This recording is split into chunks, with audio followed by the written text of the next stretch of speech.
Are you an early stage founder revolutionizing the future of retail? Then you're in the right place.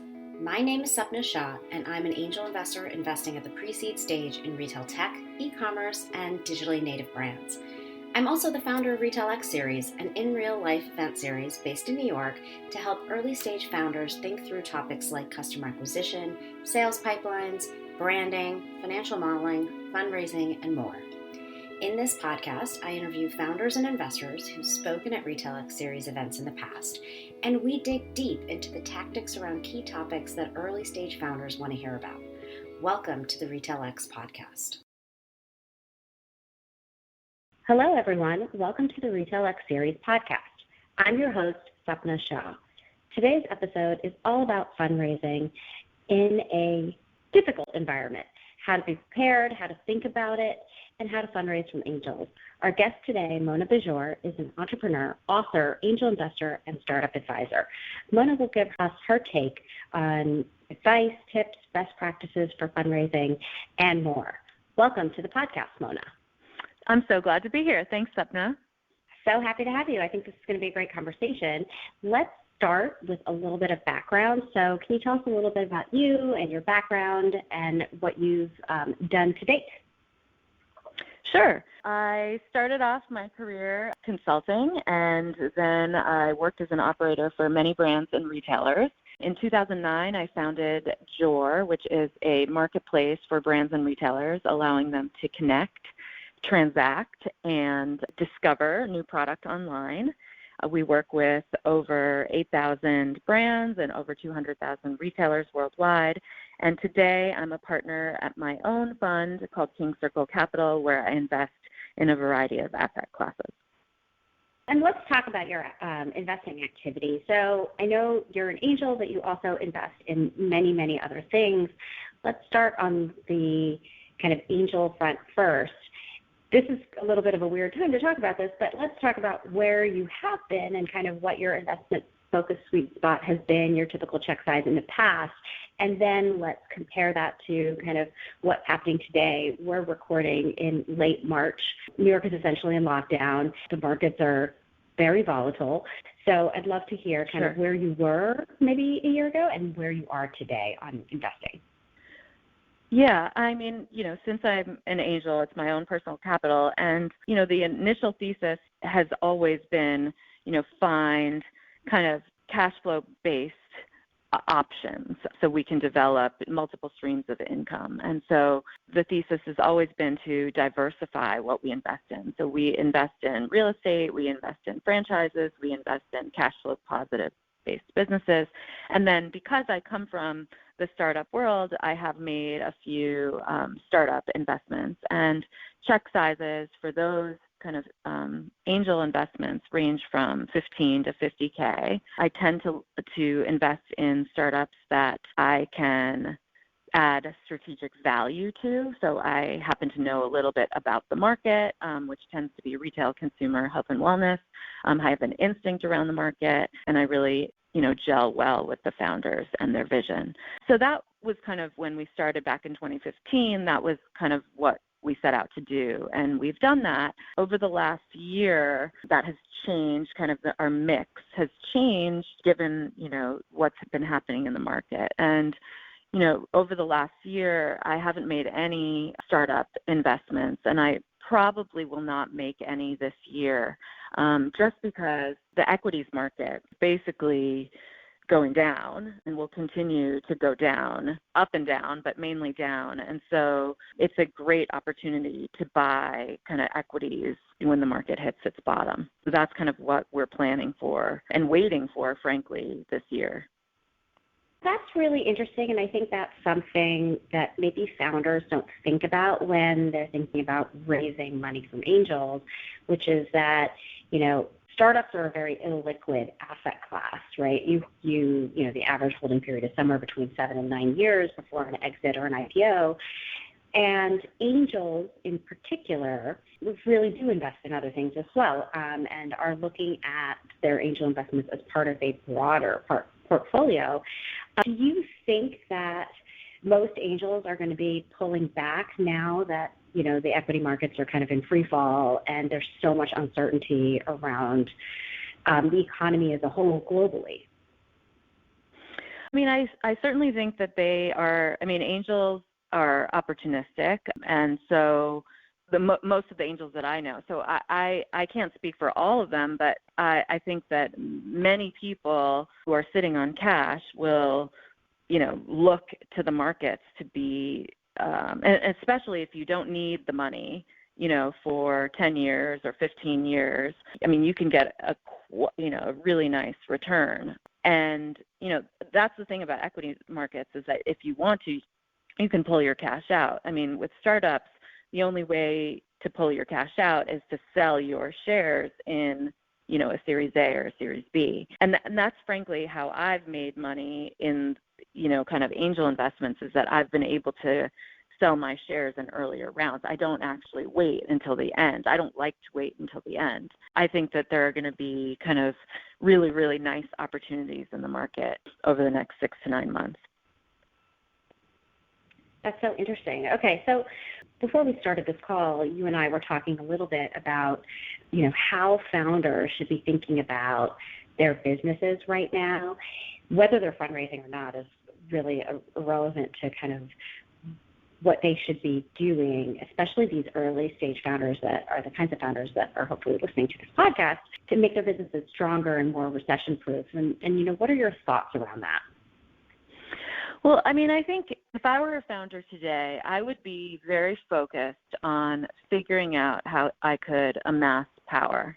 So right now, like the power balance is very, very one-sided. It's all in the hands of those who have capital. And it always is kind of when you're raising funding, right? You're seeking VC money or you're seeking angel money.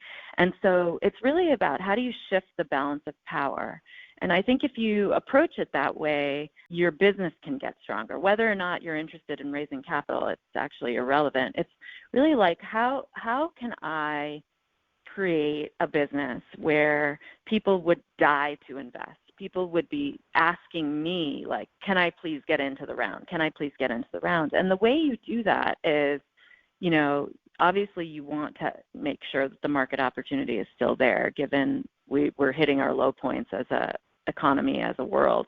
Obviously, you want to make sure you are solving a true pain point. Obviously, you want to show that the market is growing. But more importantly, like once you've done that, those are kind of like table stakes. Once you've done that, can you look at your entire value proposition and break it down into the smallest pieces and figure out, I lay it out in a chart, kind of like a value chain from, start to finish. Start is like the conception of your product or service, and finish is in the hands, it's being used by your end user. And then down beneath, I kind of list out, where is my competitive advantage? Where is my proprietary tech? Where is my, proprietary product? Where is my proprietary service? And each little step of your value chain, so that you could be ultimately 5 to 7 years ahead of your competition. And so this is a great backdrop to do that exercise, because things, are at their lowest of the low. So you are completely constrained. And I think that when you're in a constrained environment, you can make super innovative and creative decisions around your business. That's really interesting advice. And I think one of the things we hear about a lot is that after the first dot-com bust in 2000, after the 2008 global financial crisis, we saw some of the strongest, the most well-known companies now really started in those times. Massive constraints. Yeah, so it's, absolutely. Like Uber, really Slack, Airbnb, those were all born in 2008. Yeah. And I think that's really good advice, and to think about it as a kind of an opportunity versus maybe something to just really kind of get depressed about and go lay in your bed all day and think about what is there in your business that you can really optimize given the environment. Yeah, it's not a good feeling to feel powerless, and a lot of us feel powerless right now. And so it's like, how do you take that power back and come back even stronger and bigger and better when we solve this crisis? Yeah, for sure. And we don't know, obviously, sitting here today, we have no idea when things might get back to some sort of normal or new normal. But let's assume that does happen at some point and the early stage funding market, comes back, and maybe not the way it was a year ago, but at least to some level. At that point, if businesses, if founders have made their businesses stronger and have done these things that we've just talked about, there will be opportunities to fundraise. And, I get a lot of questions about raising from angels, and individuals versus raising from VCs. I think, if we could talk through some of your perspective on it, and I know you have some great perspective, starting with how do they even know when they're ready to fundraise? I mean, you've raised many rounds at Bijoor. How did you know? I mean, I think it's kind of like instinctual. It's like your growth will be strapped if you don't have more capital in the bank. Like you can't, your people are doing so much, and if you had 10 other people or 20 other people, you would be able to grow faster. You would be able to do more. You would be able to reach your goals faster. But I say that with like a caveat in that like you can't use money as an excuse. Like if you had money, your problems would be solved. I don't mean it that way. I mean like you have enough proof points that if you had money, you could put more pressure on the gas and grow faster, 100%. It's not like I'm taking this money, I'm going to try a bunch of things and hope that, my business takes off. So you have to have some certainty around your next strategic steps to kind of get to that next milestone. And so that's when you need to really be measuring a bunch of things. That's what, measuring a bunch of tactics that you're employing, showing to yourself, forget investors, but proving to yourself that if you did take, another $1 million or $2 million or $10 million, that with certainty in your heart of hearts, that trajectory would happen. You had said at our May 2019 RetailX series event, where you had talked a little bit about kind of what you wanted to see in a pitch deck, and what do you like to see? I mean, so I think the go-to-market slide is like the most neglected slide in any deck that I see, and this goes for like Series A decks and Series B decks. I think just it tends to be like word vomit on a page where people just like put especially if you're a consumer-based business, it's like all these words that it's like, gosh, what else can you slap on the page? And so it just kind of really bothers me. So I like really simple go-to-market slides. And I tend to like, founders that focus prior to just the tactics. So like what I call a VST, which is vision, strategy, and tactics. And like your vision is like where you want to be 7 to 10 years from now. Your strategies are, you have 3 to 4 strategies that are the mini baby steps to get you to that vision. So each strategy would take like 1 to 3 years to materialize. So if you have 3 strategies that take 3 years, that would get you to your vision. And then underneath those strategies, there's a bunch of, so once that's developed, the vision really never changes if you have strong command and control over the pain point that you're trying to solve. And then the strategies rarely change. It's really kind of your approach. Like, are you going to tackle the East and West Coast first and get market leadership there and then go down this road of the country and then go global? Or are you going to go after pants first and then do jackets, shirts, and blouses and then do beauty? Really, what is the order of operations? And then the tactics are the ones that, that are really fluid. And I think for pre-seed and seed, I look for founders that have, spent a little bit of money on a bunch of things to prove out what might work and what doesn't, so that they have a really good instinct on the pathway, use the capital that they're raising. And usually you see that with a combination of metrics and gut instinct. And oftentimes I see founders where they're like, well, I was only able to, buy one ad or buy one billboard. If I had more money, I would just put more money against it. And that's really never the answer. It's really like, how can you measure it? How can you apply your gut instinct and really have like a firm approach so when you do take that money, you know exactly what to do? And what I find is that it's typically not the tactics, it's the strategy around the tactics. So like I'm looking for founders who are creative in not just pulling the levers, but actually getting either A, network effects, or having like an unfair advantage on their distribution. So I always go back to like that Intel Microsoft office. Maybe a lot of people in your community don't remember because they're younger, but when we were growing up, there was like a Microsoft ad, and like, you know, that would be on TV all the time, and Intel would have that little ding because all Microsoft computers had an Intel chip. And Intel had an unfair distribution advantage because Microsoft had agreed that they were going to only use Intel chips. And so they had command and control of the market because of that decision.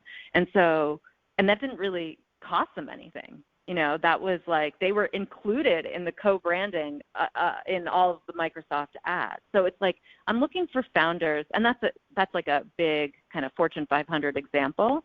But I'm looking for founders that are looking to create an unfair distribution advantage or capitalize on network effects. So when we launched Bijoor, we didn't have any money because I bootstrapped for about a year and a half. And what we did was like we were like, we're only going to focus on one side of the market, but how do we pull the other side on? And so when we signed contracts with brands, we told our brands, like, you have to invite all your retailers to join the network. That's part of our contractual arrangement.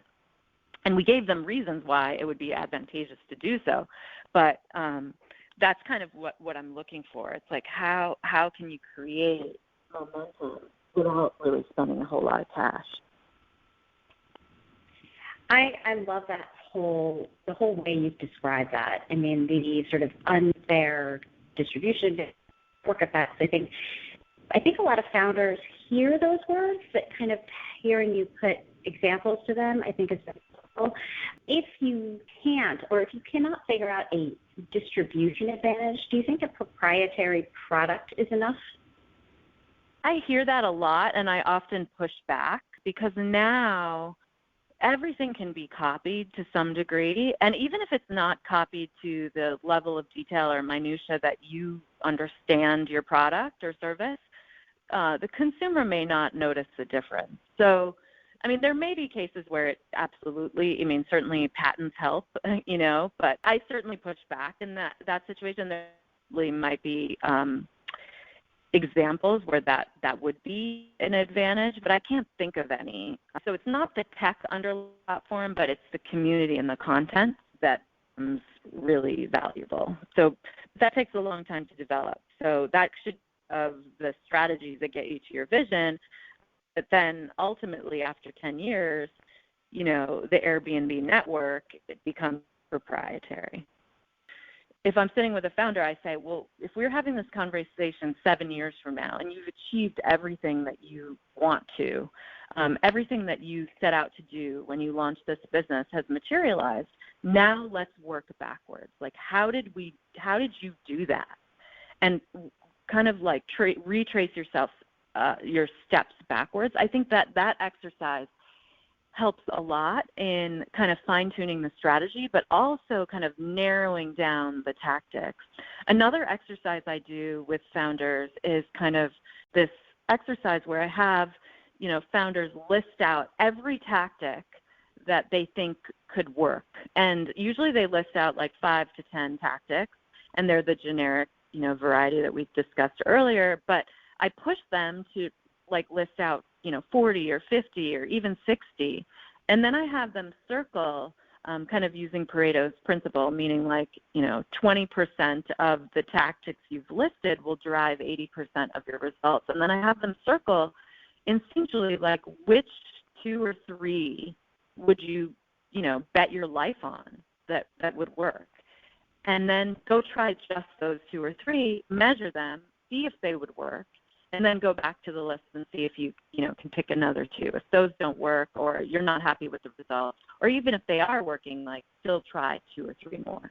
Because the creativity is really kind of beneath those 5 to 7 generic tactics that you think you should be employing because everyone else is employing, or you think from the outside they're working for everyone else? First of all, I love both of those exercises. I'm going to steal them now and also do them. Good. Do it. I'm talking to. So if you're listening to this podcast and you hear me say these things to you, you'll know why. I've stolen them from Mona. And I think actually this is a really good time, getting back to we're in this really strange time. There's a lot of uncertainty. Maybe your core business isn't really working right now in the way you wanted it to. This is the perfect time to go through both of those exercises, even without an investor trying to push you towards it. But as an entrepreneur, if you're doing those exercises right now and you could see your way out of here, I think it just gives you that roadmap. It automatically builds the roadmap of where you want to go. Yeah, and absolutely. I think and you're unstoppable. Yeah, exactly. I love it. I think this is like the best advice for entrepreneurs right now to do these two exercises. So thank you for sharing that, and I am 100% stealing both of those. So I want to end with sort of we've talked a lot about the different things founders should be doing right now in an uncertain environment, but what's the one critical thing that you would tell founders maybe to do or not to do when they do ultimately go out and sort of raise an early stage round? Like, what is the biggest mistake they might make, or what is the biggest thing that they should focus on that'll lead them to success? Well, I think that first of all, I think panic doesn't help. I think, using the panic to make your business stronger is the right approach. It will make you feel like you have more power in our situation, that there's a lot of unknowns. But I think that when the market does come back, and it will, there will be a lot of emphasis on recession-proof businesses. So I think showing that you are adaptable and are in tune and in touch and empathetic with what's happening in the market today is important. And the best way you can show that is that your business can survive in a recession. And so I think that is what investors will focus on when the markets turn back on. I think that's great advice, and I agree 100%. I think recession-proof is going to be a phrase bandied about much more often than we've heard in the last 5 years. If you can make your business recession-proof, you're in a great place to be when calm can reign again and we get over sort of this initial bout of uncertainty. So thank you for sharing that. I mean, there will be, yeah. And I think there will be, just to add, there will be pent-up demand among consumers too, right? So, Americans are used to, and Europeans and everywhere in the world, they're used to their freedom, and their freedom is being constrained at the moment. And so, there will be room for kind of non-recession based product, but I think it's really important as a founder to make sure that, in any downturn, your product is a necessity. And then if you're in the hospitality or retail or consumer world, there's going to be a ton of pent-up demand there. So that is really interesting. And, having an instinct around what consumers are going to be wanting when the market does turn back on is going to be really important. I love that. That is really good advice. And I just wanted to end with, because you didn't talk about this at all, your book. Can you tell us a little bit about your book, and particularly for the listeners who might not even know that you wrote a book? I read it. I love it. Thank you for reading it. You were an early supporter, even before it came out. So I am so grateful to you. And I'm grateful to you for everything that you do for the community you've built. I've watched from afar and, been involved in some events, and, it's, obviously coming from a very authentic and humble place, but I think it's such a value add to our community. So I'm so grateful to be a part of it, a little that I am, but I'm so grateful for you to include me. I did write a book. It's called Startups and Downs, The Secrets of Resilient Entrepreneurs. And in it, I include kind of the low points of my own journey and how I got out of them, both tactically as well as mentally. And then I interview 10 other very, very successful founders across an array of industries. And they also talk about their low points, which I don't find that founders are very vulnerable. And so it was really nice for me to find founders who are willing to, say in writing on the books and talk about their low points and how they mentally and what talk tracks they use to get out of those low points. So it's a really quick read, and I think it's really helpful, especially in these times, because there's always a path forward and there's always a way to creatively kind of get your power back. So I hope that it's helpful to your audience. Thank you. And I will have the link to the book in the show notes for this episode, so you can just scroll down to find that. And Mona, thank you so much for sharing your advice, your take on the world, all your tips on the podcast. I very much appreciate it. Thank you for having me, and I am looking forward to seeing you in person soon. Oh, it can't be soon enough, my goodness. I know. I know. Thank you to the listening audience for listening to this Retail X podcast. We'll have another new episode out shortly. Thanks for listening. If you'd like to attend a Retail X Series event in person, check out www.retailxseries.com for upcoming events in New York. You can also follow us on Twitter and Instagram at Retail X Series. You can also learn more about me, find fundraising resources, or submit a pitch deck at www.redgiraffeadvisors.com. Thanks, and catch you next time.